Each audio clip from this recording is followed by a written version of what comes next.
Hi guys, and welcome to another episode of Kabir Considers. In this video, we're going to react to employees that got brutally fired on Undercover Boss.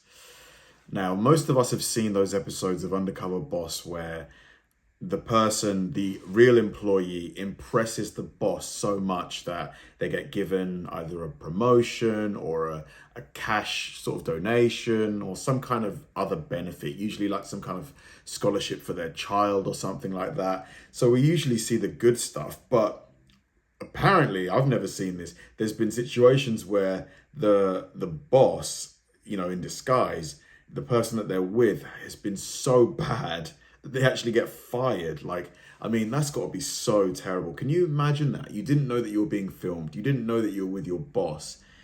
And now you've lost your job. At the situations in which employees lost their job as a result of their bosses going undercover on the long-running classic show Undercover Boss USA. The show has featured a number of high-level executives from well-known companies who have gone undercover in their own companies to investigate how the companies operate. Number one. First up, employee Ronnie hates customers. The CEO of Boston Market sends in Sarah Bittorf, the chief brand officer at the company, to assess his employees. He specifically assigns her to ensure that if there is anything that needs to be fixed, she does that immediately. Sarah clearly understands the significance of her assignment and does not want to fail her boss.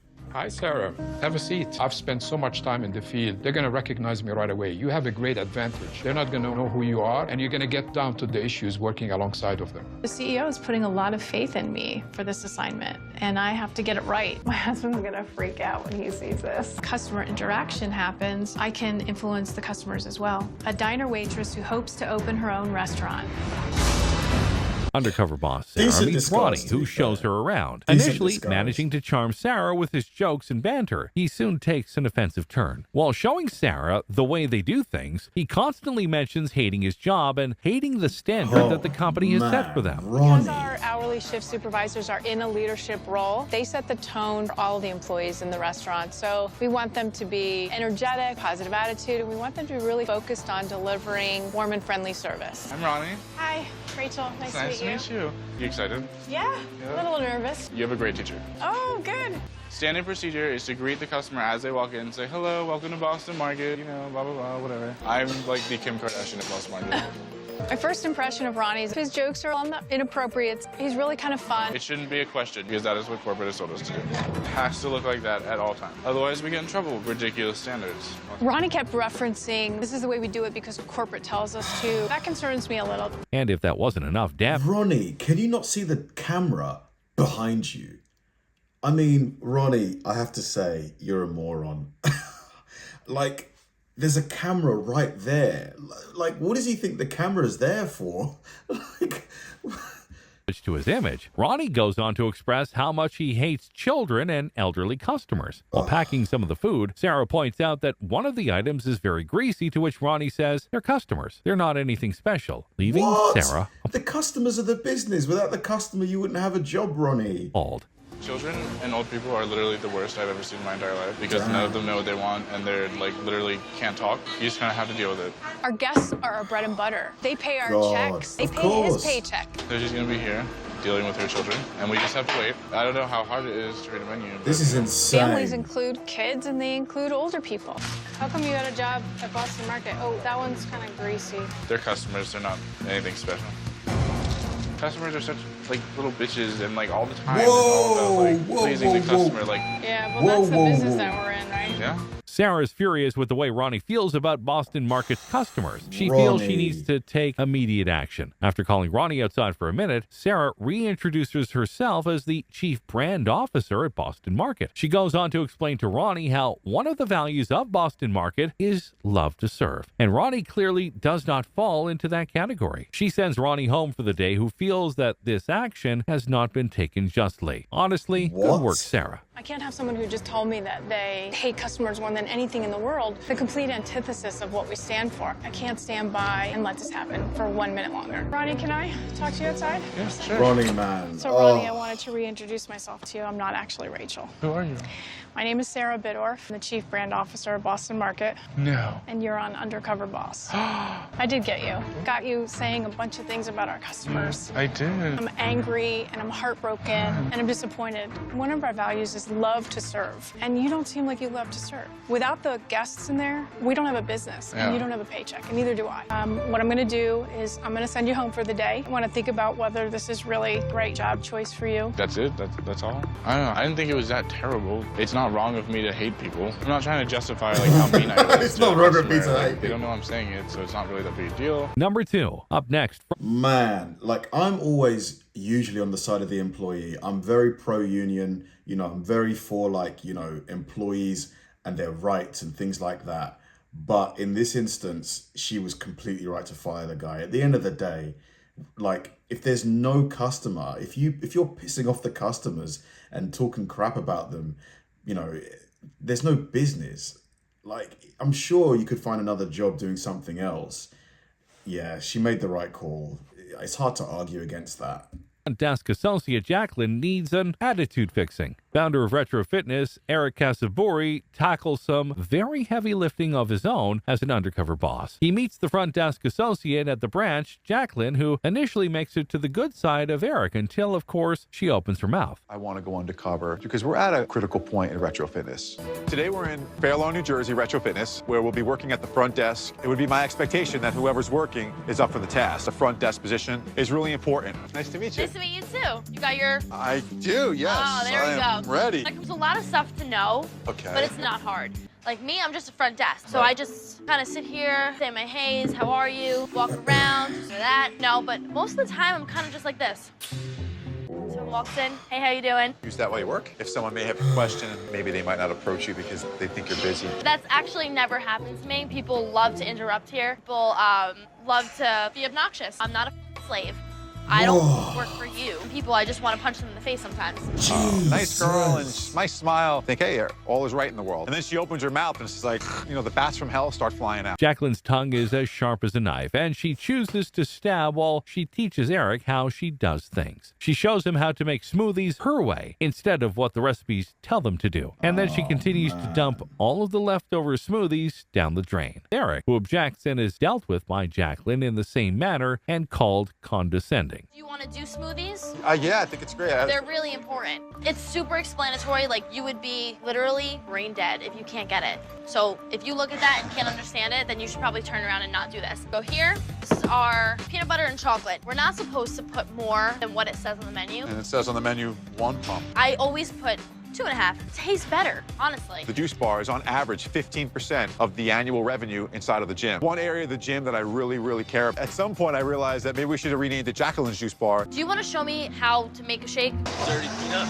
You said a dirty peanut, right? Okay. Oh, you're going to do it the way I told you. The way you told me. Okay, so we want 2 of these from you, right? That's not a full 1 pump. and a Come on. Picking up the pace. Here we Yeah. go. That's enough ice. Okay. I would normally hit the code. Telling you the way people like it. Okay. But if you don't want to listen to I it would for me. love to listen to you. I just... Eric leaves work immediately and calls the franchise manager, Bob, to discuss this further. Later, Jack... Man, are people getting dumber or something?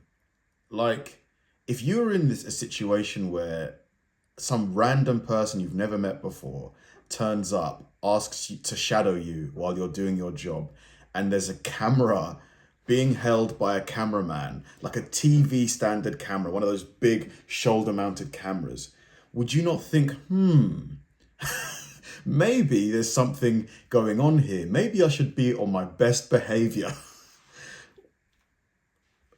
is called in, and Eric confronts her about her behavior behind the desk. Bob is also called in, and he tells a teary-eyed Jacqueline that it's best if they part ways. Hi, Jackie. Hi, Think you Bob. know who this is? Yes, I know who it is. Hi, Eric.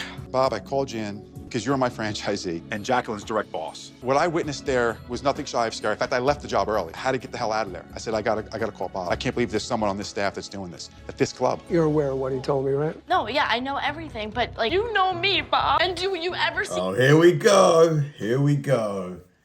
Here we go with the tears as soon as, you know, come on, just have accountability. Just own up to it. I'm sorry. Give me another chance. Just take accountability. You did it in front of the CEO. Drive 72 miles to get to that club every day. Seriously, no, this needs to be like talked about how like the CEO of the company right in front of my face staring at me. I would never have an employee like that behind my counter. You know that. You have to part ways. There's nothing else I could do. Thank you, Jacqueline. Had to be done. Business is business. Number 3. Next, the undercover boss catches Aaron in illegal activities. Jane Grodable, chairman of Donato's Pizza, works undercover at her company, where she meets the delivery driver Aaron, with whom she sees incredible potential. She initially describes him as the perfect driver, but a few deliveries in, his true colors begin to show. So we're just gonna go ahead and grab the ticket, take the bag up here, and then we're just out the door. Okay. And when we get up there, we gotta grab the pizza. Okay. All right, so come up and watch what I do. You're a run, huh? Get it up the step. You want to address the customer by their name. Hey, what's up, Mark? How you doing? Such a physical job, you know, run here, run there. You'd burn a lot of calories doing this job. How are you? I'm pretty good. You can just go ahead and double check that. Looks good. All right, awesome. All right, thank you. Good to change. Thank you. Appreciate it, Mark. All right, you have a good one. Thanks. I love that Aaron had a really great customer service balance with speed. We get your total as 15, 18. Perfect. Keep the change. All right, now run. Come on. I can't. I have to go this way. Come on, quicker. All right, boom. We're at 1 minute and 8 seconds. That was good, right? That was at 1 minute and 8 seconds. That's so quick. So this guy must do like potentially over 100 deliveries per shift. That was really good. Aaron's perfect picture of what a delivery driver is. He is fast, he's nonstop, the perfect delivery driver. Aaron confesses that sometimes when he has a few extra minutes on hand, he tends to join some of the customers who invite him over to smoke pot and then continues driving and making deliveries. An occurrence that enrages Jane immensely. I have a really good time doing it. A lot of people smoke pot and they will. Oh man, this is one thing about, you know, some people, like, it's great to be friendly. I'm a friendly person. At least I think I am. I hope I am. But you can't be over familiar with people that you do not know. You don't know this lady, dude. Like, come on. Like, invite me to come in for a little bit. You do not. I can't think of another time I've been this disappointed. It feels like betrayal. Then you get back in your car and you drive. Well, it's not like I sit there and smoke for like 20 minutes. Not only is it just not safe, it's illegal. Jane confronts Aaron regarding his behavior and made it clear that she would have to let him go because he's an exceptional worker if he... No. I think letting him go would be a bad decision, you know. Yes, what he did, you know, is illegal, but you have to take into account his efficiency at his job. You know, if you can get him off the less desirable behavior, I think he's worth retaining for sure. Takes a drug test in the next 30 days, there's a possibility that he could be rehired. Aaron agrees to the condition and promises to prove to Jane that he really appreciates the second chance. You told me you smoked pot on the job. I've never been so angry in my life. Well, you know I have to let you go. As a delivery driver. Really? But I want to make a deal with you because I do like you. You do a lot of the right things. Yeah. You're fast on your feet. I'm going to give you a second chance. If you can take a drug test in 30 days, okay, come back and work in the kitchen. Wow, would really appreciate that. All right, great. In the kitchen. Wow, so he's going to be off deliveries. Finally, the undercover boss has to put a manager back in line. When Kobe Brooks, president and CEO of Hooters, goes undercover in his own company, he finds himself struggling to keep up in a fast-paced kitchen and is later forced to take immediate action when a restaurant manager steps out of line. The last time I worked in a kitchen other than one in my house, 20 years ago, so it's been a long time. I'm looking for Dave. Dave, we're running a little behind right now. Our rush is starting to start. And head on back this way. So Chop Chop was right in the middle of our rush. All right. See that big stack of mugs right there? I do. Put them in the freezer. Let me grab one of the girls, give them to help you out. I got it.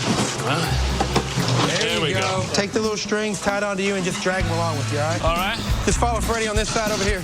Yeah, just chunk it in faster. Get over here, boy. Put the string on him and drag him along. Come on, man. Come on. You can't speak to an employee like that. The faster we get inside, they let you work this slow during construction. We calm it a little bit. Start throwing some frozen mugs. That's it. Trash don't get out by itself, guys. Because right now you're creating a traffic. Yeah, I got it. I'm exhausted already. Since I've done any restaurant jobs, and it's tough. Restaurant manager Jimbo is caught by the undercover boss mistreating and stereotyping his staff by making them participate in ridiculous and humiliating competitions for his own entertainment. I'm going to be assistant general manager inside the store. GM in the store he's the coach. He's got all of his players underneath him. He's got to make sure the entire team works good together. How he talks to his staff, what kind of coaching job he's doing. Hi, Scotty, how are you? The first thing we're going to do is uniform lineup. All right. Form this line. Form a perfect line. It looks style to me. Okay. Makeup, is it on? Yes. All right, Bethany, have a seat. Compliment her on her lack of nails. There's some have a seat. When I first came in this morning, Jimbo made it very... You know what, like, this is the thing with banter. You know, I love banter. I love it. But in a professional setting, you got to keep things professional, man. You do, because it's just such a fine line to walk, you know? Clear that, you know, we are about the Hooters girl. He was very clear on what the brand's about. I don't think he's clear on how the brand should be treated. Shove their faces down. Do they seem to like those kind of things? Hey, no rules. Girls are spoiled, man. They're all prima donnas. If you want to play some games, there's other games you can play. Are you serious? Go! Oh, get some of that. Oh, look.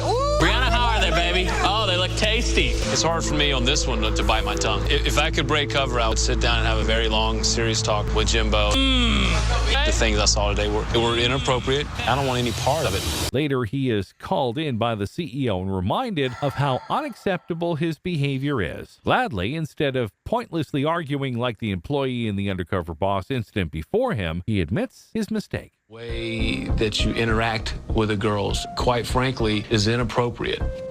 You're no better than they are. You said, don't forget, all these girls are prima donnas. Just stereotyping your whole cast of girls. There's lines you don't cross. Apology to your staff is necessary in this situation. You do that for me when you go back? And I took a step back and, okay, I get it. I get what he says, and yeah, I'll make it happen. I don't know if he's going to change. Man, I think so many of these situations could have been completely avoided had the people that were working just had some common sense. Like, I'm sure you know, you wouldn't do this. Like, a camera following you around for the day at work, I would be the best employee ever that day. You can't, like, this is what the kids, you know, call, you got caught slipping. You got caught slipping big time. Thanks for watching, guys, and I'll see you in the next one.